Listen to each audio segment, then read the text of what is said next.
참 예수님, 오늘은 7월 1일 연중 제12주간 토요일입니다. 오늘은 성결의 영성에 대해서 강론하겠습니다. 지금과 달리 제2차 바티칸 공회 이전에는 성체 축일과 성혈 축일을 따로 지냈는데 오늘이 바로 성혈 대축일이었습니다.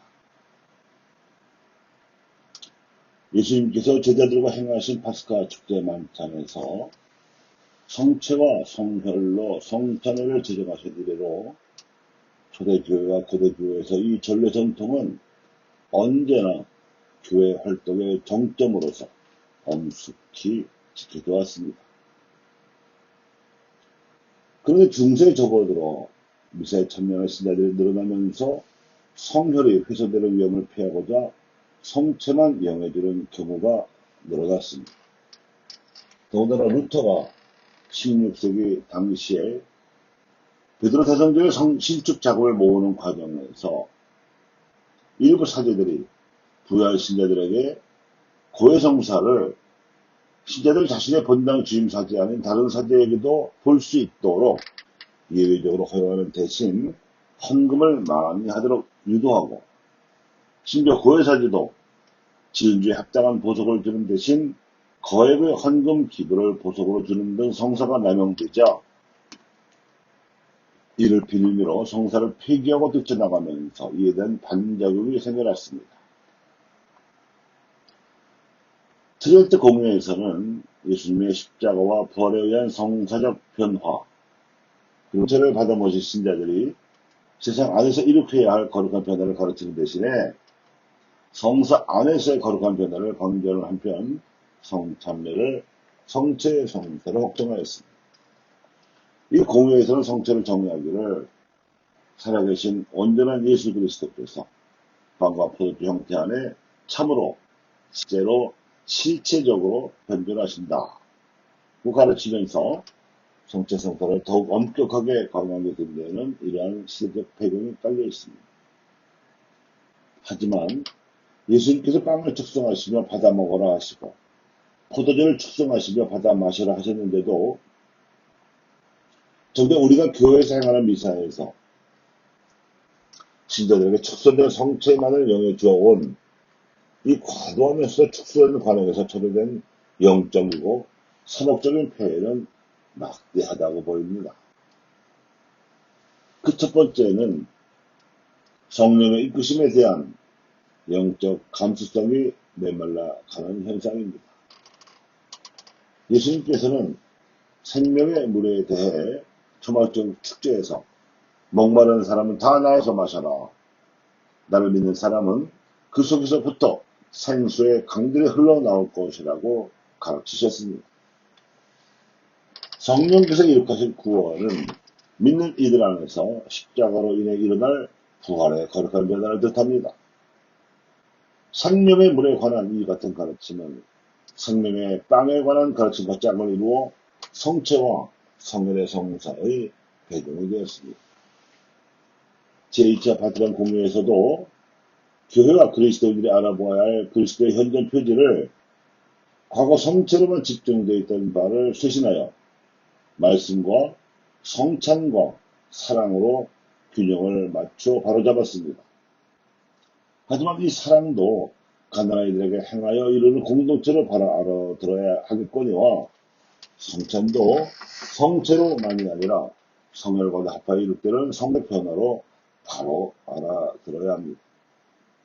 그래야 말씀과 성찬에서 이루어지는 성령의 이끄심에 민감하게 따를 수 있을 것입니다. 지금은 이 영적 감수성이 메말라 있습니다. 두 번째는 사도적 활동을 실천하는 데 있어서 진정성이 결여되고 있는 사건이 될 수 있습니다.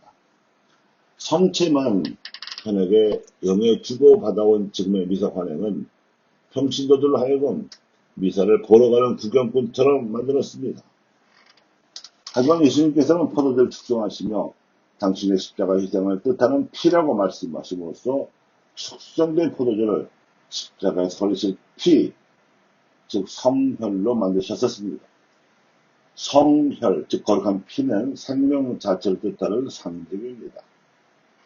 그분은 기억하여 행해야 할 바 역시 그분처럼 자신의 피를 흘릴 각오로 진정성 있게 행해야 하는 사도적 활동인 것입니다. 그런데 최근에 현실에서 확인하듯이 사도적 활동은커녕 미사를 참여하는 것조차도 부담스럽게 여기는 평신도들이 영세자의 90%나 됩니다. 나머지 10%에 해당되는 신자들에게 있어서도 사도적 봉사활동은 피하고 싶고 부담스러운 일로 치부되고 있습니다. 본당마다 있는 반장을 뽑기가 그렇게 어렵고 레지오 마리아 프레시디움 단장을 뽑는 일도 그렇게 어려워지고 있다고 합니다. 저마다 안 하고 싶어 하기 때문이지요. 이렇게 되면 신앙생활은 고급스러운 취미생활처럼 변질되지 않을 수 없습니다.